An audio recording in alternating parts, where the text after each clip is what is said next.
চিন্ময় দাস ওনার যদি কোনো ভুল থাকে অবশ্যই সে ভুলের জন্য উনি শাস্তি পাবে, কিন্তু উনি হিন্দু বলে বা আওয়ামী লীগের নেতা হবে বলে ওনাকে চার্জ করা হবে, মিথ্যা মামলাতে ফাঁসানো হবে। আমি বলবো যে প্লিজ আপনারা এইসব করবেন না, কারণ আপনারাই বলছেন যে এটা বাক স্বাধীনতা, আপনারা বাক স্বাধীনতা দিয়েছেন।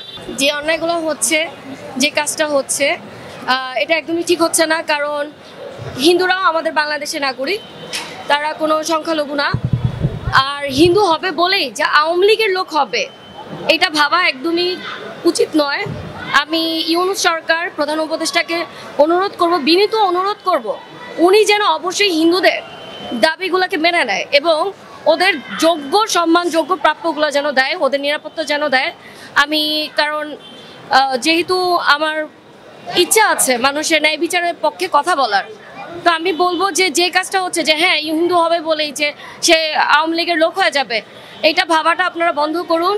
এবং চিন্ময় দাস ওনার যদি কোনো ভুল থাকে অবশ্যই সে ভুলের জন্য উনি শাস্তি পাবে, কিন্তু উনি হিন্দু বলে বা আওয়ামী লীগের নেতা হবে বলে ওনাকে চার্জ করা হবে, মিথ্যা মামলাতে ফাঁসানো হবে। আমি বলবো যে প্লিজ আপনারা এইসব করবেন না, কারণ আপনারাই বলছেন যে এটা বাক স্বাধীনতা, আপনারা বাক স্বাধীনতা দিয়েছেন, আপনারাই বলছেন দেশ স্বাধীন হয়েছে। তাহলে কোথায় দেশের স্বাধীনতা?